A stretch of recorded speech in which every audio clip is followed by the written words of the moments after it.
Hello and welcome to a video in which I'm going to demonstrate how to set up confidence monitoring, also known as monitoring from an external source on the Avantis. So here at NESCom, for Cashman shows, we have to listen to the output of the final mix coming back from the broadcast truck. And we want to bring that back on this device so we can switch between the output of the music mixing console and the output of the broadcast console from the truck. Also, when you're doing sound-alikes in your mix labs, you will want to listen to the output of your mix and the output of the pre-recorded mix. So basically, we want to find a way to send some stuff to this other input over here. So what I got on the console right now is a pretty mediocre mix, and it should be and it's playing in the background there, and you can see the mix is moving on that. And this is a sound-alike, and I have on channels 47, 48, I have the returns of the original mix there. And I don't want to bring them up and listen to them in the mix because that would mess up your mix. We need to find a way to send these to the other input.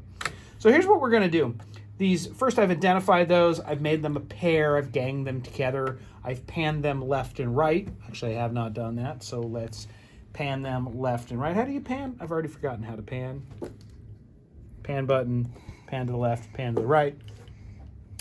And what we're going to do is, instead of sending this to the stereo bus, I'm going to send it to a group, and then send a group out of an output of the console, which will then go to that other input on the Persona Central Station.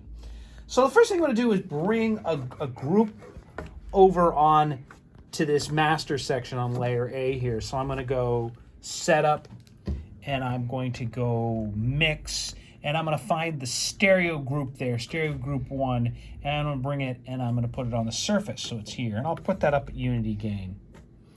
And then I want to send that group out of output 3 and 4 of the console. So 1 and 2 of the output 1 and 2 of the console is currently the stereo bus, but output 3 and 4 is going to be this group. So obviously I select the group. I'm going to go to patching, which is IO, and I'm going to find that stereo group. It's right there. I can make it a little bigger for the camera. It's this right here, and I'm going to patch that out of 3 and 4. And just to show you what else is going on with output patches, here's the stereo bus coming out of 1 and 2. And if we look at the back of the console, you'll see that this kind of confirms what I did there.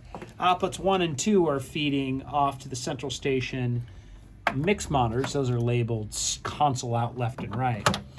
Output 3 and 4 is this blue snake. We use this from the Cashman show here, where outputs broadcast left and broadcast right are coming out of 3 and 4. Okay, so that's the patching, and that sets up this stereo bus group. We now need to send these channels to that group only. There's a couple different ways you can do that on the console. I will show you one way. We'll select input 47, and I'm going to press the routing button, and I'm going to make 47 no longer go to the stereo bus. That is stereo bus routing. That's the Goggenized button. That's the program button on the 1608, the stereo button on the CL3, all that. That's the Goggen button. And I want to confirm the same thing happened with 48. It did, both of them together.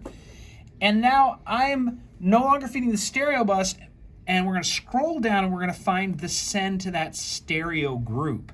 It's right here, and it goes on, and now it's going to be on for both 47 and 48.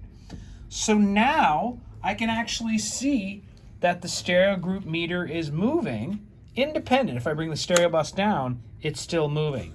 So now we know that the ref mix is going to the stereo group. So if I turn up the level over here on the monitor pot, and we're at the end of the song, of course. And, of course, now I'm completely not in the right spot in the song, but this is my mix, and that's the reference mix, which sounds a lot better, it's a lot louder, because it's actually mixed, and this is not a mix. This is a fake mix.